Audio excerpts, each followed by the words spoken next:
नमस्ते एंड अस्सलाम वालेकुम ऑल ऑफ यू। आज का जो हमारा टॉपिक है वो है कॉलरा। ठीक है, हम पढ़ेंगे कि कॉलरा डिजीज क्यों होती है, उसके अलावा ये कहाँ पे इफेक्ट करती है, ओवरऑल इसके सिम्टम क्या होते हैं, उन सबको अपने इस लेक्चर में हम डिस्कस करने वाले हैं। तो सबसे पहले हम बात करते हैं इसकी डेफिनेशन की। तो cholera is acute sudden diarrhoeal disease. ये एक मीन्स के कुछ टाइम के लिए, ठीक है, अक्यूट और सडेंट अचानक होने वाली एक डायरियल डिजीज है बाय द बैक्टीरिया के। इसमें क्या है कि बैक्टीरिया काज करवाता है कॉलरा को। ठीक है, उस बैक्टीरिया का नाम हम पढ़ते हैं कि विब्रो कॉलरा क्या करवाता है, काज करवाता है कॉलरा को। ठीक है, इसमें क्या होता है, सडेंटली एक चेंजेस आ जाना। और सडेंटली क्या है कि डायरियल डिजीज है जो अक्यूट और सडेंट इफेक्ट करती है और डायरिया करवाती है। उसमें क्या है कि leading to severe watery diarrhoea. इसमें क्या होता है कि कॉलरा की वजह से एक वाटरी डायरिया होता है जो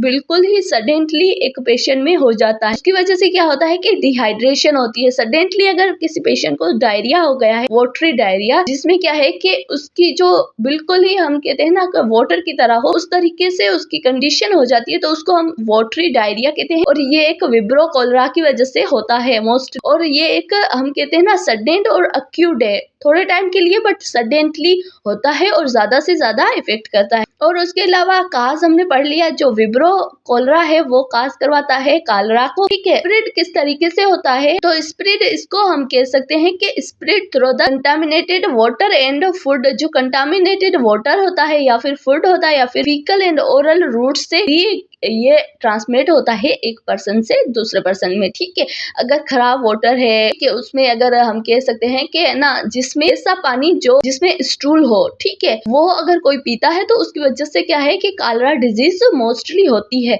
यहाँ पे क्या है कि कंटामिनेटेड वाटर हो या फूड हो या फिर फीकल या ओरल रूट से भी एक ट्रांसमिट हो सकता है। उसके बाद अगर हम बात करते हैं इसके इंक्यूबेशन पीरियड की, तो ये फ्यू आवर्स तक होता है, 5 घंटों या फिर 5 दिन तक ये होता है। ठीक है, मोस्टली हम देखते हैं। तो के बाद बात करते हैं साइन और सिम्टम की। तो सबसे पहले हम देखेंगे परफ्यूशंस वाटर डायरिया के, हम देखेंगे उसको कितना वाटर डायरिया हो रहा है, तो उस हिसाब से हम देखेंगे कि वाटर एंड स्टूल कितना है, उसकी अमाउंट कितनी है। उसके बाद वोमिटिंग उस पेशेंट को होगी और ये भी देखते हैं। और सीवियरिटी ऑफ डायरिया के कितना उसको सीवियर डायरिया है, उसकी वजह से कितनी सीवियरिटी है, डिहाइड्रेशन उसको कितनी है, तो वो हम देखते हैं। और सनकेट आइज देखते हैं, जिससे हमें पता चलता है कि इसको कितनी डिहाइड्रेशन इसकी है। ठीक है, उसके अलावा वीक पल्स, ये भी क्या है कि वीक पल्स भी डिहाइड्रेशन की वजह से होती है, क्योंकि वाटरी डायरिया है, जो भी बॉडी में फ्लूइड होगा वो क्या है कि एक्सक्रिएट हो जाता है, उसकी वजह से डिहाइड्रेशन हो जाती है। डिहाइड्रेशन होने की वजह से क्या होता है कि ये सारे सिम्टम्स नजर आते हैं, जिसमें हम मसल क्रेप्स हो गया, या फिर हम कहते हैं वीक पल्स हो गई, या फिर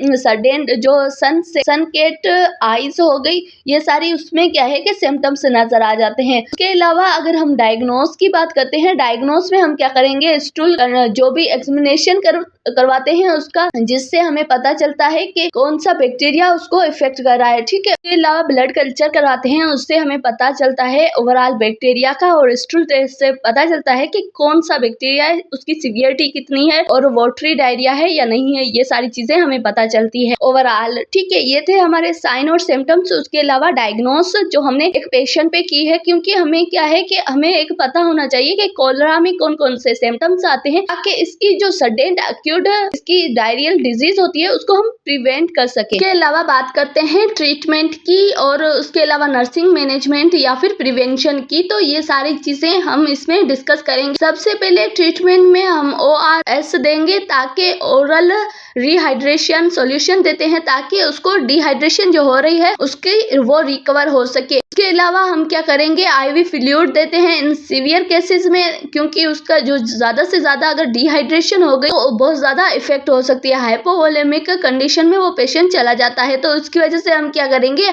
IV फ्लूइड देंगे, एंटीबायोटिक देंगे, ताकि कॉलरा एक बैक्टीरियल डिजीज है, ठीक है, ताकि वो रिजॉल्व हो सके, उसकी बैक्टीरियल जो कंडीशन है वो सही हो सके, ठीक है। एंटीबायोटिक देते हैं और उसके अलावा जिंक फॉर द चाइल्ड में हम क्या करेंगे, जिंक देंगे, और उसको अलावा इलेक्ट्रोलाइट भी हम देते हैं, ताकि उसके जो भी इनबैलेंस हो रहे होते हैं जिंक और इलेक्ट्रोलाइट्स, तो वो भी बैलेंस हो सके। उसके अलावा नर्सिंग मैनेजमेंट में हम क्या करते हैं, मॉनिटर डिहाइड्रेशन साइंस। हम क्या करेंगे, उसकी स्किन से, आईज से और उसके अलावा पल्स से हमें पता चलता है डिहाइड्रेशन पेशेंट को है या नहीं है, तो हम क्या करेंगे, मॉनिटर करेंगे उसकी डिहाइड्रेशन को। और उसके अलावा fluid monitor, fluid balance chart, हम देखेंगे कि वो कितना इनपुट कर रहा है, उसका आउटपुट कितना है, तो वो हम देखते हैं, मेंटेन करके रखते हैं फ्लूइड। और उसके अलावा उस पेशेंट को हम क्या करेंगे, आइसोलेट पेशेंट्स, उसके अलावा हम उस पेशेंट को आइसोलेट करके रखेंगे। एजुकेशन अबाउट हाइजीनिक, और जो पेशेंट है या फिर उसकी फैमिली है उसको हम क्या करेंगे, एजुकेट करेंगे कि आप अपनी हाइजीनिक अच्छे तरीके से रखें। ये सारी चीजें होती हैं जो हम एक पेशेंट को बताते हैं जिनको कॉलरा हो गया है, ठीक है।